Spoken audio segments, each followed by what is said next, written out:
Dear students and viewers of fine for channel, अस्सलाम वालेकुम students and viewers. उम्मीद करता हूं कि आप सब ठीक होंगे। सो आज का हमारा लेक्चर नंबर 4 है ऑसिलेशन का। सो प्रीवियस क्लास में हमने डिस्कस किया था लेक्चर नंबर 3 ऑसिलेशन का, और उसमें हमने आपको बताया था कि किस तरह से यूनिफॉर्म सर्कुलर मोशन जो है वो एग्जीक्यूट करता है सिंपल हार्मोनिक मोशन। यानी कि जब भी पार्टिकल यूनिफॉर्म सर्कुलर मोशन में मूव कर रहा होगा तो वो एग्जीक्यूट कर रहा होगा सिंपल हार्मोनिक मोशन को। और फिर उसमें हमने डिफरेंट पैरामीटर्स की इक्वेशन ड्राइव की, और फिर उसमें हमने डिफरेंट वेरिएबल्स जो हैं उसकी इक्वेशन भी ड्राइव की, जैसे कि डिस्प्लेसमेंट की इक्वेशन ड्राइव की, और वेलोसिटी की इक्वेशन ड्राइव की, एक्सेलरेशन की इक्वेशन ड्राइव की, और टाइम पीरियड, फ्रीक्वेंसी, और फिर उसके सेकंड पार्ट में हमने फेज को भी डिस्कस किया। तो अगर आपने अभी तक लेक्चर नंबर 3 नहीं देखा, जिसके हमने 2 पार्ट जो है वो अपलोड किए हैं, तो वो जो है वो लाजमी प्लेलिस्ट में जाके वो देख लें। इसी तरह से सर्च बार में भी आप uniform circular motion and simple harmonic motion lecture number 3 class 11 5 info search कराकर भी जो है वो उसको वहां से देख सकते हैं, और डिस्क्रिप्शन में भी लिंक आपको उसका मिल जाएगा। आज का जो हमारा लेक्चर है वो लेक्चर नंबर 4, और लेक्चर नंबर 4 में सिंपल हार्मोनिक मोशन ही को हम डिस्कस करेंगे। लेकिन इस सिंपल हार्मोनिक मोशन में हम पढ़ेंगे mass attach to spring. Mass attach to spring में हम देखेंगे कि पार्टिकल जो है वो सिंपल हार्मोनिक मोशन जब परफॉर्म करता है तो उसका टाइम पीरियड क्या होता है, उसका जो है वो डिस्प्लेसमेंट क्या होता है, इसी तरह से उसकी वेलोसिटी जो है वो भी हम आज ही की क्लास में डिस्कस करेंगे। वो स्टूडेंट्स जो चैनल के ऊपर नए हैं और अभी तक चैनल को सब्सक्राइब नहीं किया है, तो चैनल को सब्सक्राइब कर लें और बेल आइकन को क्लिक कर लें, ताकि हर आने वाली वीडियो का नोटिफिकेशन आपको मिल सके। Students, let start. Simple harmonic motion के इस टॉपिक में, यानी कि मास अटैच टू स्प्रिंग जो टॉपिक है, ये नया नहीं है स्टूडेंट्स, को हम डिस्कस कर चुके हैं स्टार्टिंग में ही। इसमें क्या होता है कि ब्लॉक जो होता है वो स्प्रिंग से अटैच होता है, जो सिंपल हार्मोनिक मोशन परफॉर्म कर रहा होता है। लेकिन अब यहां पर हम जो यूनिफॉर्म सर्कुलर मोशन हमने पढ़ी है, जो कि सिंपल हार्मोनिक मोशन एग्जीक्यूट कर रही है, उसको भी हम शामिल करेंगे। यहां पर सिर्फ मास अटैच टू स्प्रिंग में हम सिंपल हार्मोनिक मोशन ही नहीं पढ़ेंगे, बल्कि जो हमने यूनिफॉर्म सर्कुलर मोशन की भी इक्वेशन ड्राइव की है उसको भी हम साथ में मिलाकर जो है वो यहां पर पढ़ेंगे मास अटैच टू स्प्रिंग में। और जब हम इसकी इक्वेशन बनाएंगे तो साथ में यूनिफॉर्म सर्कुलर मोशन में जो हमने इक्वेशन बनाई थी उसको भी साथ साथ इसके साथ लिखते जाएंगे, और फिर हम फाइनली इक्वेशन ड्राइव करेंगे इसकी टाइम पीरियड और डिस्प्लेसमेंट और वेलोसिटी इक्वेशन हम ड्राइव करेंगे। स्टूडेंट्स, जब भी हम मास अटैच टू स्प्रिंग पढ़ते हैं तो इसमें हम हुक्स लॉ जो है वो अप्लाई करते हैं। तो यहां पर भी हम हुक्स लॉ से ही जो है वो स्टार्ट करेंगे और फिर जो है आगे बढ़ेंगे। तो जैसा कि हम सबको पता है कि मास अटैच टू स्प्रिंग में क्या होता है कि बॉडी की या फिर ब्लॉक की जो है एक मेन पोजीशन होती है, सेंटर पोजीशन होती है, जिस पे डिस्प्लेसमेंट जो है वो 0 होता है। इसी तरह से एक इसकी एक्सट्रीम पोजीशन होती है जिसमें ब्लॉक जो है वो डिस्प्लेसमेंट कवर करता है कुछ, और फिर जो है उसके बाद जो अनदर एक्सट्रीम पॉइंट होता है इसका, जिसमें स्प्रिंग जो है वो कंप्रेस हो जाता है, और फिर वो भी हमारे पास अनदर एक्सट्रीम पोजीशन कहलाती है, जिसके जो है वो अराउंड, यानी कि मीन पोजीशन के अराउंड फिर ये ब्लॉक जो है वो सिंपल हार्मोनिक मोशन परफॉर्म करता रहता है। तो अब हुक्स लॉ अप्लाई करेंगे हम। अकॉर्डिंग टू हुक्स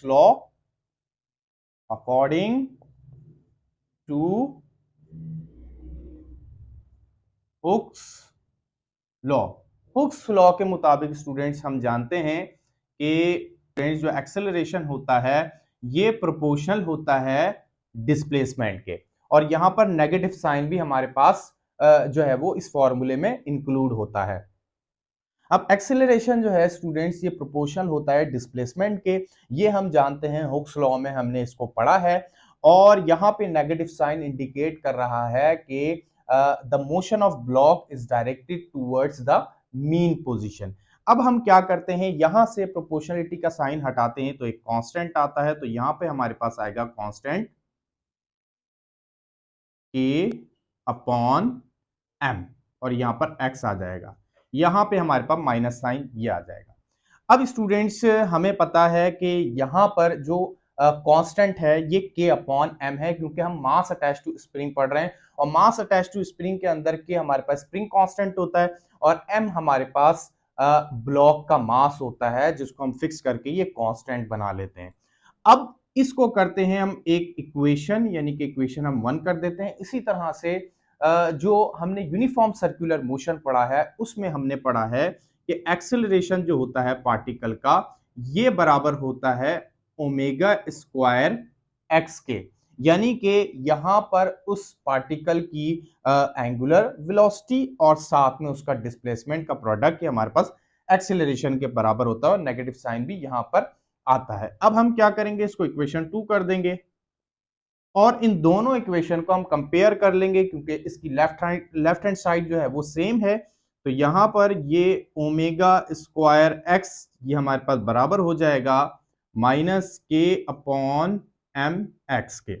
अब माइनस माइनस दोनों जगह पे है, ये प्लस हो जाएगा और ये डिस्प्लेसमेंट यहां से कैंसिल हो जाएगा, जबकि ओमेगा स्क्वायर जो है ये बराबर हो जाएगा के अपॉन एम के, या फिर आप इसको इस तरह भी लिख सकते हैं, यहां पे आप इसको लिख सकते हैं कि ओमेगा बराबर है रेडिकल के अपॉन एम।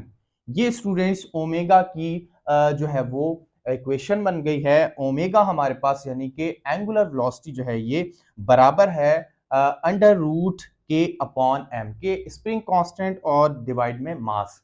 अच्छा, इसी तरह से जब हम इक्वेशन बनाते हैं टाइम पीरियड की, तो उसमें भी ये फॉर्मूला यूज होता है, लेकिन उसमें हमारे पास मास ऊपर होता है और के नीचे होता है। यहां पे हमारे पास जो है वो ओमेगा की कंडीशन में, यानी कि एंगुलर वेलोसिटी की कंडीशन में स्प्रिंग कांस्टेंट ऊपर है और ये जो मास है ये नीचे है। अब अगर चाहें आप तो इसको वेरीफाई भी कर सकते हैं, क्योंकि स्टूडेंट्स जो है वो इसमें कंफ्यूज हो जाते हैं कि के ऊपर आएगा या फिर एम ऊपर आएगा, क्योंकि टाइम पीरियड की इक्वेशन की वजह से। तो स्टूडेंट्स का आसान सा हल है कि आप इसकी डायमेंशन कैलकुलेट कर लें, इसकी डायमेंशन निकाल लें। अगर ये डायमेंशनली बराबर हो जाता है तो इट मींस कि ये फॉर्मूला आपका सही है, अदरवाइज ये फॉर्मूला आपका रॉन्ग होगा। तो डायमेंशन आप निकाल कर इसको वेरीफाई कर सकते हैं, जैसा कि हमने डायमेंशन के जो है वो टॉपिक्स में भी किया है। अगर आपने वो लेक्चर नहीं देखा तो डिस्क्रिप्शन में आपको लिंक उसका भी मिल जाएगा, तो आप वहां से वो लेक्चर भी देख लें, जिसमें हमने डायमेंशन जो है वो कैलकुलेट की है और हमने जो है वो इक्वेशन को डायमेंशनली प्रूव किया है और एनालिसिस किया है डायमेंशन का। तो वो जो है आप वहां से देख लें। अब स्टूडेंट्स हम क्या करेंगे कि हमने टाइम पीरियड की इक्वेशन बनानी है, तो अब यहां पे हम बनाते हैं टाइम पीरियड की इक्वेशन। तो टाइम पीरियड, अब टाइम पीरियड की इक्वेशन स्टूडेंट्स जैसा कि हमें पता है कि टाइम जो है वो टाइम पीरियड हमारे पास बराबर होता है 2 पाई अपॉन ओमेगा के। ये हमने जो है वो प्रीवियस क्लास में भी डिस्कस किया है कि जो एंगुलर वेलोसिटी होती है ये बराबर होती है 2 पाई अपॉन टी के, या फिर जो है वो टाइम पीरियड को आप इस तरह से बराबर कर सकते हैं 2 पाई अपॉन ओमेगा के। तो ये हमारे पास टाइम पीरियड का फॉर्मूला है, लेकिन हमने मास अटैच टू स्प्रिंग के लिए बनाना है तो यहां पर कुछ वेरिएबल्स भी यूज करेंगे। तो ओमेगा जो है इसकी जगह हम रिप्लेस करेंगे अंडर रूट के अपॉन एम, जो कि मास अटैच टू स्प्रिंग का वेरिएबल है। अब यहां से हम आगे बढ़ाते हैं इस इक्वेशन को, तो टी हमारे पास बराबर हो जाएगा 2 पाई और डिवाइड में ओमेगा की जगह हम के अपॉन एम पुट करेंगे और यहां से ये बराबर हो जाएगा 2 पाई रेडिकल एम अपॉन के। तो यहां से ये इक्वेशन स्टूडेंट्स हमारे पास टाइम पीरियड की इक्वेशन हो गई है मास अटैच टू स्प्रिंग के लिए। इसी तरह से ये इक्वेशन आप फ्रीक्वेंसी के लिए भी बना सकते हैं। जैसे कि हम जानते हैं कि फ्रीक्वेंसी जो है वो रेसिप्रोकल होता है टाइम पीरियड का, तो यहाँ से ये इक्वेशन बराबर हो जाएगी m अपॉन ए के, और फिर आप इसको इस तरह भी लिख सकते हैं 2 पाई के अपॉन एम। अब यहां से स्टूडेंट्स ये आप देख सकते हैं कि यहां पर फ्रीक्वेंसी के लिए इक्वेशन बनाई है और ये टाइम पीरियड के लिए। इन दोनों में फर्क ये है कि इसमें टाइम पीरियड की इक्वेशन में हमारे पास m अपॉन के है, और जो फ्रीक्वेंसी है इसमें हमारे पास के अपॉन एम हो जाता है। ये इस तरह से जो है वो वेरिएबल्स जो है वो रेसिप्रोकल हो जाते हैं। इसको भी अगर हम चाहे तो डायमेंशनली करेक्ट कर सकते हैं। इसकी जो डायमेंशन आएगी वही हमारे पास जो है वो राइट हैंड साइड की डायमेंशन आएगी। यहां पर भी हम डायमेंशनली करेक्ट कर सकते हैं, दोनों वैलिड है। अब स्टूडेंट्स हम डिस्प्लेसमेंट कैलकुलेट करते हैं पार्टिकल का।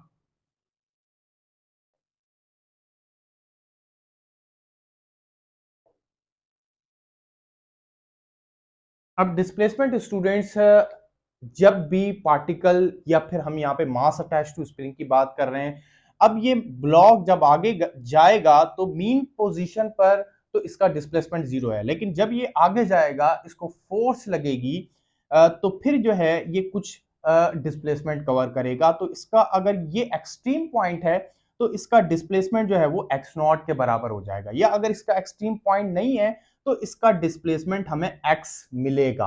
x हमारे पास जो है वो इंस्टेंटेनियस डिस्प्लेसमेंट भी हो सकता है, तो वो हमें जो है वो हमें उसको जो है वो x से रिप्रेजेंट कराना है। इसी तरह से अगर एक्सट्रीम पॉइंट है, एक्सट्रीम पोजीशन है, तो वो जो डिस्प्लेसमेंट होगा वो x नॉट से रिप्रेजेंट किया जाएगा। तो यहां पर जैसा कि हम जानते हैं कि इन मास attached to spring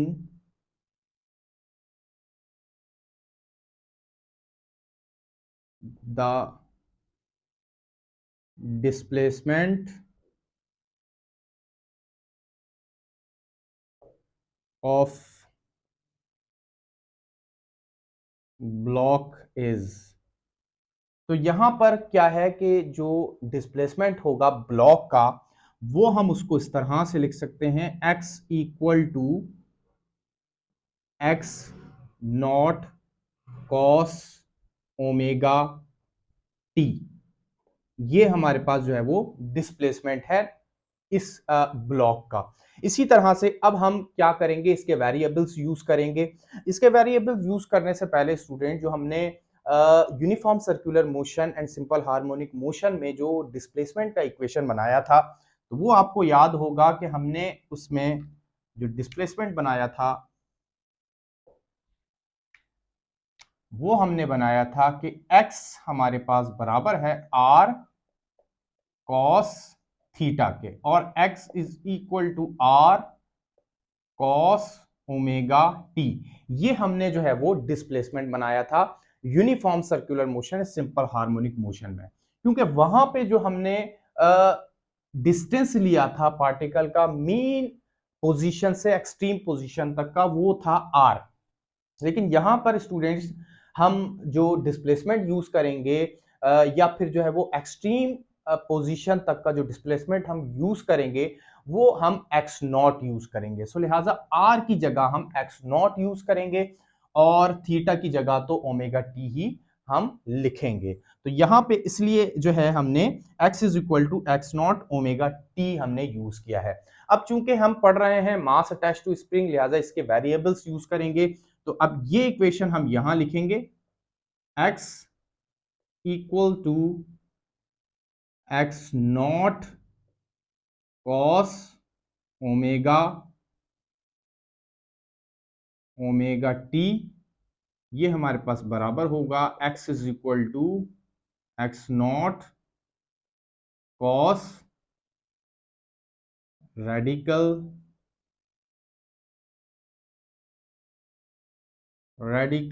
के अपॉन m और t, और इसको हम सेपरेट कर लेते हैं x not cos k upon mt. So this is our required equation for mass attach to spring. Mass attach to spring के लिए जो हमारे पास डिस्प्लेसमेंट की इक्वेशन है स्टूडेंट्स, वो हमारे पास ये हो जाएगी। सिर्फ यहाँ पे हमने जो ओमेगा है यानी कि जो एंगुलर वेलोसिटी है उसकी जगह हमने के अपॉन एम पुट किया है, बाकी हमारे पास पूरी इक्वेशन जो है वो सेम रहेगी। तो ये स्टूडेंट्स हमारे पास डिस्प्लेसमेंट की इक्वेशन हो गई। अब हम वेलोसिटी जो है उसकी इक्वेशन कैलकुलेट करते हैं।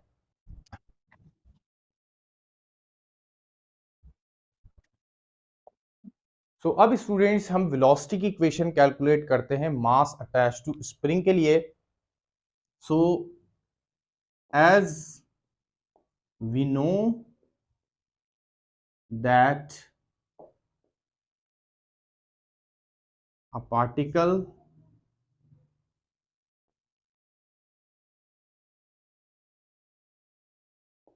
moving in circular path execute SHM,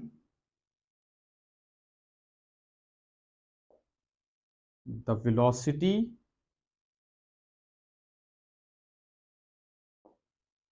of particle is।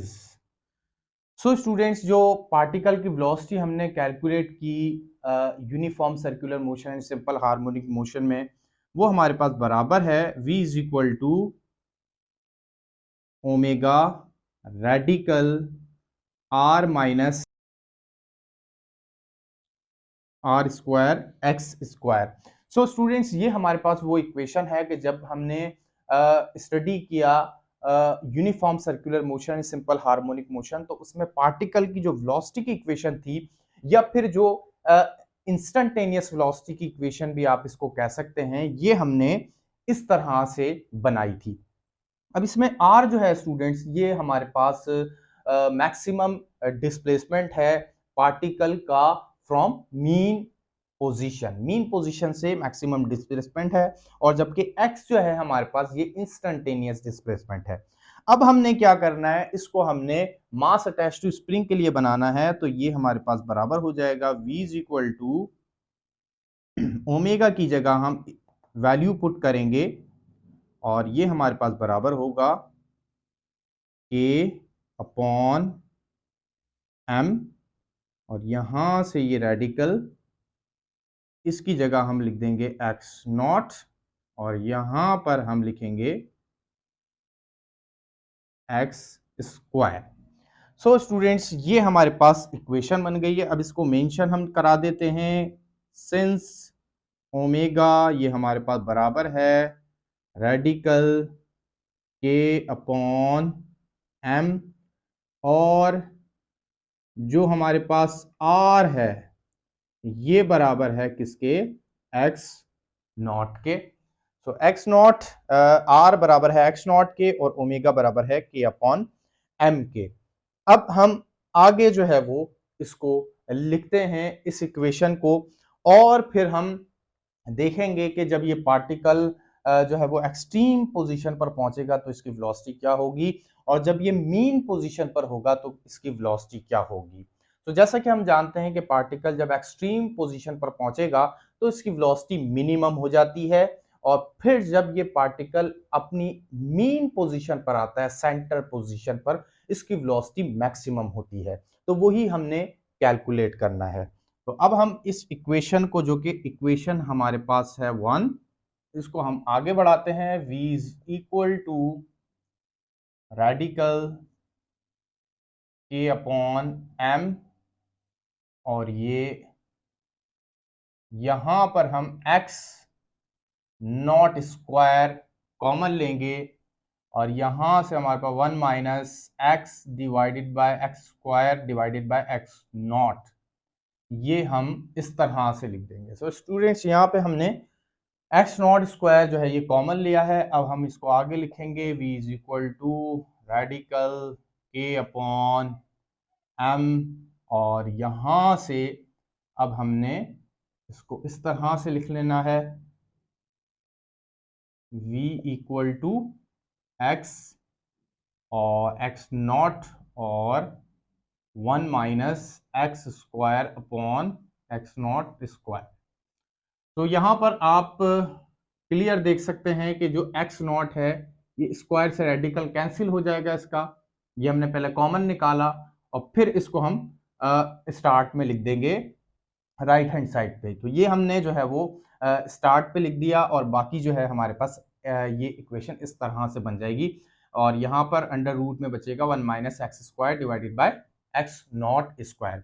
या एक्स नॉट स्क्वायर क्यों आया है स्टूडेंट्स, ये आपको पता होना चाहिए, मैथमेटिकल टर्म है कि जब भी हम कुछ चीज कॉमन निकालते हैं तो कॉमन निकालते वक्त अगर वो चीज जो है वो माइनस के जो है वो राइट पर नहीं होती तो उसको हम फिर डिवाइड में लेते हैं।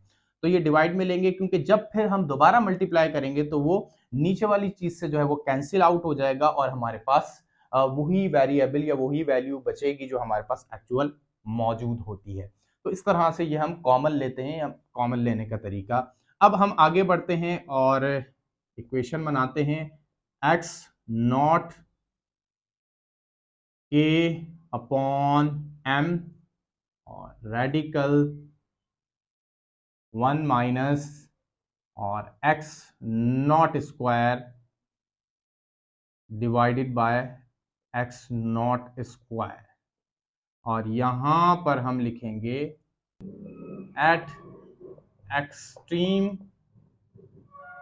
Position x is equal to x not.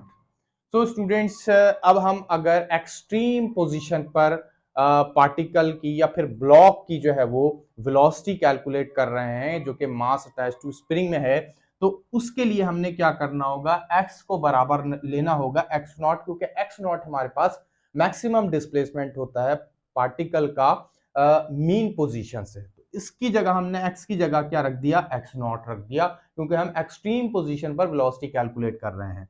तो v हमारे पास बराबर हो जाएगा x not radical k upon m, और ये रेडिकल यहां से 1 माइनस, ये दोनों जो है वो डिवाइड हो रहे हैं, डिवाइड हो जाएंगे तो इसकी जगह 1 बच जाएगा, और v is equal to x not वो k अपॉन m, और यहाँ पर ये +1 और -1 ये दोनों कैंसिल आउट हो जाते हैं, 0, और 0 रेडिकल जो है वो ये पूरी वैल्यू को 0 कर देगा क्योंकि वो 0 ही होता है, और यहां पे आपको वेलोसिटी मिलेगी ऑलमोस्ट 0, यानी कि अब जो है वो वेलोसिटी हमें 0 मिलेगी, ऑलमोस्ट जो है वो इतनी उसकी वैल्यू कम होगी कि उसको 0 ही कंसीडर किया जाएगा। तो ये हम स्टूडेंट्स एक्सट्रीम पॉइंट पर जो वेलोसिटी हमारे पास ये होगी, द वेलोसिटी ऑफ ब्लॉक और मास एट एक्सट्रीम पोजीशन। अब स्टूडेंट्स हमने क्या करना है कि मीन पोजीशन पर कैलकुलेट करना है, फिर उसके बाद जो है वो हम इंस्टेंटेनियस यानी कि किसी भी इंस्टेंट पर अगर कैलकुलेट करना चाहें तो वो क्या होगी, वो हम कैलकुलेट करेंगे। तो अब हम कैलकुलेट करने जा रहे हैं मीन पोजीशन के लिए। जैसा कि हम जानते हैं कि हमारे पास जो फॉर्मूला है वो हमारे पास ये है, इसको हम कर देते हैं इक्वेशन 2, ये हमारे पास इक्वेशन 1 है, इक्वेशन 2 है। सो फ्रॉम इक्वेशन 2 को हम यूज करेंगे जो कि हमारे पास बराबर है एक्स नॉट और रेडिकल के अपॉन m और radical 1 minus x divided by x not. अब क्या करना है, हम जानते हैं एक्सट्रीम पोजीशन पर तो जो हमारे पास एक्सट्रीम पोजीशन पर तो हमारे पास डिस्प्लेसमेंट जो है वो मीन पोजीशन से लिया जाता है और वो मैक्सिमम डिस्प्लेसमेंट हो जाता है। लेकिन जब हम मीन पोजीशन पर कैलकुलेट करेंगे तो हमें पता है मीन पोजीशन पर जो डिस्प्लेसमेंट होता है पार्टिकल का वो ऑलमोस्ट जो है वो जीरो कंसीडर किया जाता है, क्योंकि बहुत ही माइनर उसका डिस्प्लेसमेंट होता है मीन पोजीशन से, तो उसको जो है वो जीरो कंसीडर किया जाता है। तो यहां पर भी हम जीरो लिखेंगे। ये एक्स हमारे पास क्या है, ये वो डिस्प्लेसमेंट है ब्लॉक का जो कि शो कर रहा है उसकी मोशन को। तो इस वक्त ब्लॉक जो है वो मीन पोजीशन से गुजरेगा तो x क्या होगा, जीरो। मीन पोजीशन पर उसका डिस्प्लेसमेंट जीरो होगा, तो लिहाजा x की जगह जो है हम जीरो पुट करेंगे और x नॉट हमारे पास एज इट इज रहेगा। ये हमारे पास मैक्सिमम डिस्प्लेसमेंट होता है।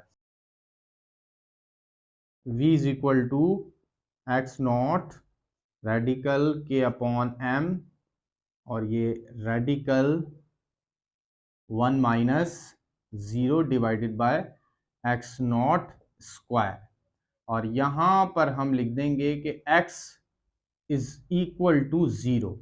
तो x is equal to zero हम रखेंगे, अच्छा यहाँ पे स्क्वायर है, तो क्या होगा कि हमारे पास जो x होगा उसकी जगह जीरो आ जाएगा, तो वो पूरी वैल्यू जीरो हो जाएगी और बाकी वो उससे हम डिवाइड करेंगे तो वो वैल्यू भी जीरो हो जाएगी। तो v is equal to x not radical k upon m, और ये रेडिकल 1 माइनस, ये पूरी वैल्यू जीरो हो जाएगी, और v is equal to x not और k अपॉन m, और यहाँ पर ये रेडिकल में 1 बच जाएगा, 1 हम लिखते नहीं हैं, तो 1 v is equal to x not और रेडिकल k अपॉन m, ये हमारे पास वैल्यू हो जाएगी।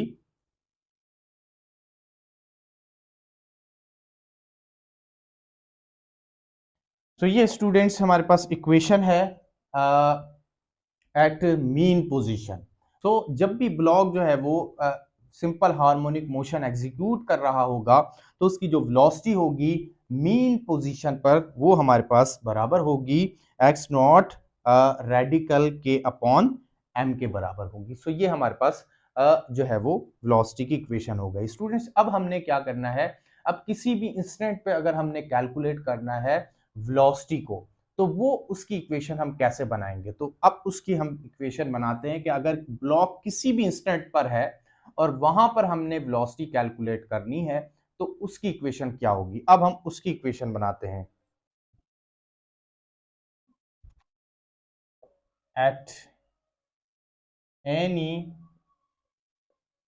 Instant of time the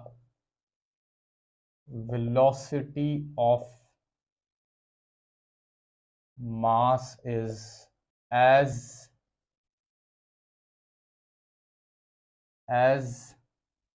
we know that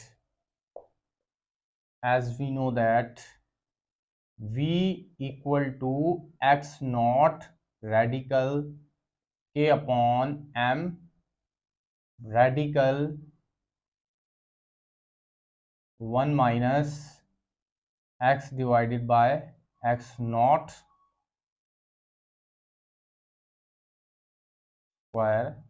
तो स्टूडेंट्स जैसा कि हमें पता है कि ये जो है हमारे पास वेलोसिटी है ब्लॉक की, मास की, जो कि एग्जीक्यूट कर रहा है सिंपल हार्मोनिक मोशन को।